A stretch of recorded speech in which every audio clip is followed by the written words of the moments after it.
बीच अमेरिकी एयरफोर्स के general Glenn मैनहर्क ने दावा किया कि उनके देश के आसमान में उड़ने वाली रहस्यमय चीज एलियन के विमान हो सकते हैं। पिछले कुछ दिनों से अमेरिका में एक के बाद एक कई संदिग्ध उड़ती हुई चीजें देखी गई हैं, जिनमें कुछ को मार गिराया गया। लेकिन इन घटनाओं के बाद अमेरिकी वायुसेना के जनरल ग्लेन मैनहर्क ने दावा किया कि अमेरिका के आसमान में एलियन हो सकते हैं। मतलब ये कि अमेरिकी आसमान में उड़ती संदिग्ध चीजों ने एक बार फिर एलियन की मौजूदगी की खबरों को हवा दे दी। फरवरी को एक चीनी गुब्बारे को मार गिराने के बाद अमेरिकी हवाई सुरक्षा को अलर्ट पर रखा गया। इसी दौरान अमेरिका और कनाडा की सीमा पर एक अष्टकोणीय आकार की संदिग्ध चीज उड़ती हुई देखी गई, जिसके बाद उसे मार गिराया गया। इस घटना के बाद उत्तरी अमेरिकी हवाई क्षेत्र की देखरेख करने वाले जनरल ग्लेन मैनहर्क ने दावा किया कि आसमान में उड़ती रहस्यमयी चीजें एलियन के विमान हो सकते हैं।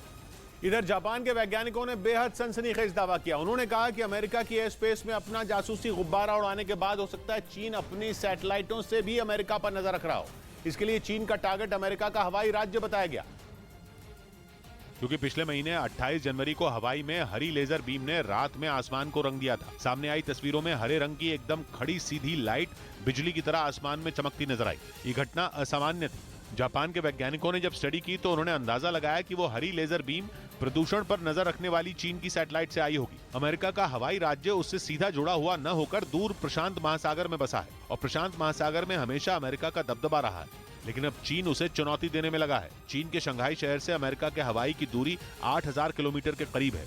ऊपर से अमेरिकी सेना की इंडो पैसिफिक कमांड भी हवाई में ही है। ऐसे में हवाई चीन का आसान शिकार हो भी सकता है। इस बीच मध्य प्रदेश के मुरैना में बजरंगबली को नोटिस भेजने के मामले में बवाल के बाद रेलवे ने यू टर्न ले लिया। अतिक्रमण के खिलाफ नोटिस में अब मंदिर के पुजारी का नाम लिखा गया, और इस मामले में रेलवे विभाग ने अपनी गलती भी मानी। इससे पहले 9 फरवरी को सबलगढ़ में रेलवे ट्रैक के किनारे बने हनुमान मंदिर को हटाने के लिए बजरंगबली के नाम से नोटिस भेजा गया था, और 7 दिनों में मंदिर नहीं हटाने पर बुलडोजर चलाने की चेतावनी दी गई। लेकिन सवाल उठने के बाद नोटिस में बदलाव किया गया। उधर पुतिन के करीबी माने जाने वाले व्लादिमीर सोलोवियोव ने उन्हें लंदन पर हमले की सलाह दे डाली। एक टॉक शो के दौरान वो ब्रिटेन पर बुरी तरह भड़क गए, और उन्होंने पुतिन को सीधे सीधे लंदन की संसद पर हमला करने को कह दिया। व्लादिमीर सोलोवियोव ने कई पश्चिमी देशों पर भी जमकर निशाना साधा, लेकिन वो ब्रिटेन पर कुछ ज्यादा ही भड़क गए। Мы что, не можем наконец нанести удар по Лондону?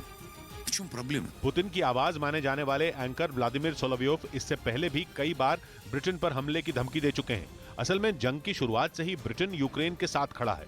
उसने हथियारों से लेकर हर तरह की मदद यूक्रेन को भेजी है, जबकि पश्चिमी देश भी ज़ेलेंस्की का साथ देते आए हैं। यही वजह है कि पुतिन खुद कई बार अमेरिका, ब्रिटेन और कई दूसरे देशों को भी अंजाम भुगतने की धमकी दे चुके हैं। लेकिन इस बार तो व्लादिमीर सोलोवियोव ने ब्रिटेन से ही जंग छेड़ने की सलाह दे डाली। इधर महाराष्ट्र के नांदेड़ में कुछ लोगों की पिटाई करने के मामले में एक पुलिस इंस्पेक्टर को सस्पेंड कर दिया गया। बताया गया कि इन लोगों ने 2 फरवरी को 2 पिकअप वैन पकड़ी थी, जिनमें बैल और गाय थी। आरोप है कि इसकी जानकारी मिलने के बाद भी पुलिस ने आरोपियों के खिलाफ कोई कार्रवाई नहीं की।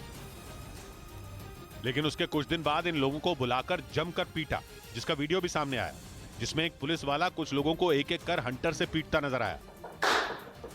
वीडियो में दिखा कि ऐसा करने से पहले आरोपी पुलिस इंस्पेक्टर ने उन लोगों के कपड़े उतरवा दिए और बेरहमी से उनसे मारपीट की। उनसे सवाल जवाब भी नहीं किया, सीधी पिटाई की गई। ऐसे में इस मामले की शिकायत राज्य के गृह मंत्री से की गई, जिसके बाद उस पुलिस वाले को सस्पेंड कर दिया गया।